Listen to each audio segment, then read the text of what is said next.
Microgreens, just small plants that you can harvest early, generally 7 to 10 days on the average.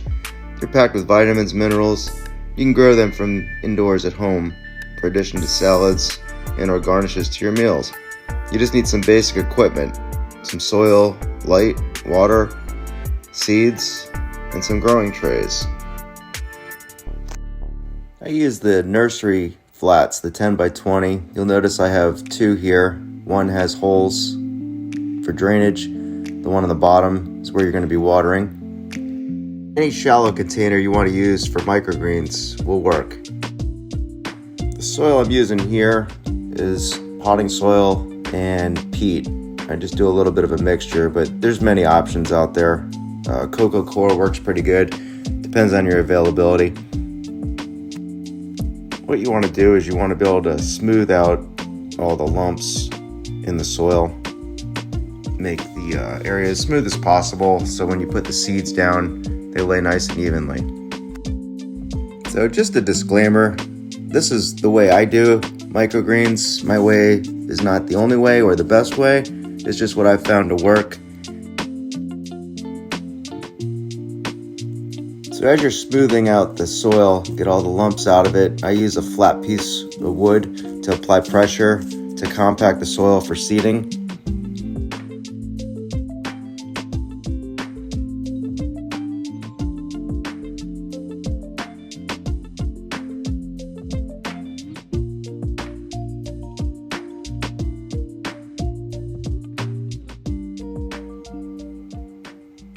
Once the soil is compact, now it's time to give it a light watering.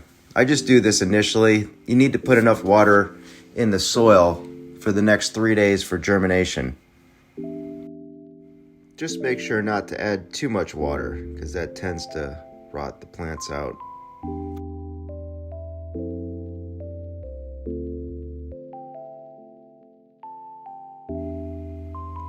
Microgreen seeds are the same as the ones you buy in the local stores. They're just more expensive in the local stores because of the small amount.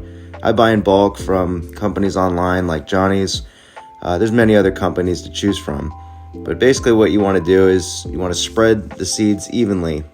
Don't overseed them. You don't want to have them overlapping too much because then they're going to end up rotting.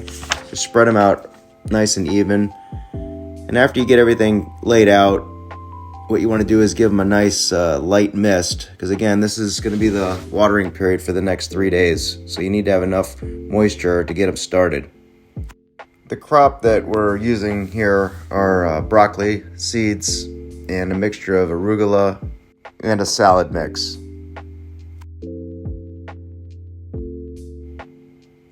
I use a misting bottle just so it doesn't disturb the seeds too much. Just do a light mist, keeps everything intact.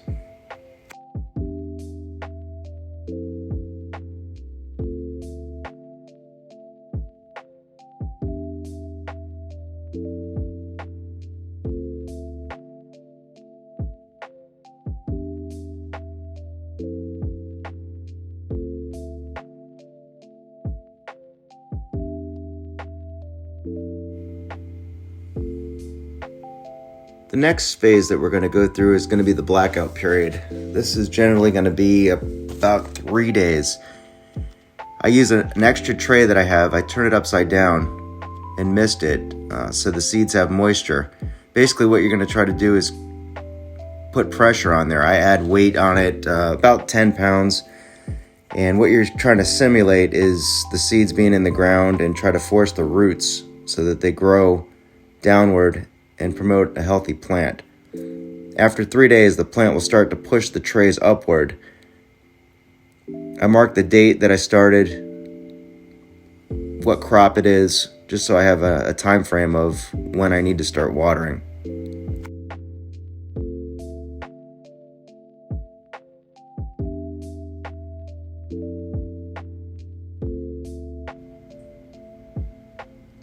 So this is going to be day 3. After the 3rd day, I'm going to flip the same tray that we had the weight on, and I'm going to make a dome for humidity, and I'm going to mist the inside of that. And I'm also going to mist the plants. At this point, you still want to keep it away from light to promote the growth of the plants upward for about another day or 2. I will also water the bottom tray so that the water will leak through the holes where the seeds in the plant are growing.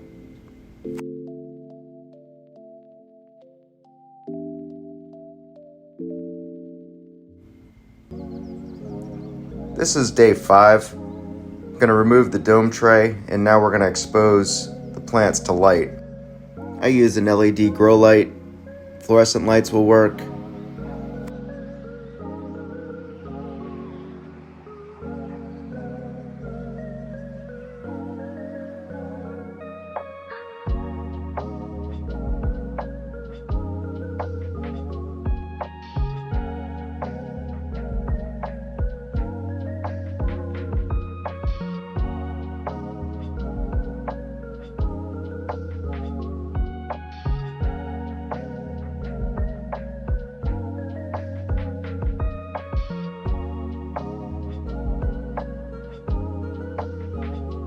You'll notice there's grooves on the bottom of that tray, and when I water, I just fill it up just to the top of those grooves. That's enough water.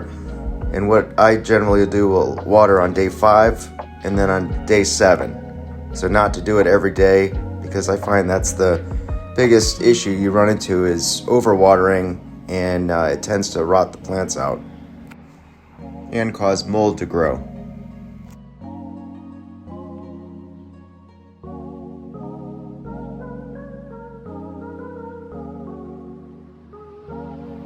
Day 7, you'll notice the light's starting to turn the plants green. They're going to continue growing for another day. I will also water again on day 7 to give it another day before harvest.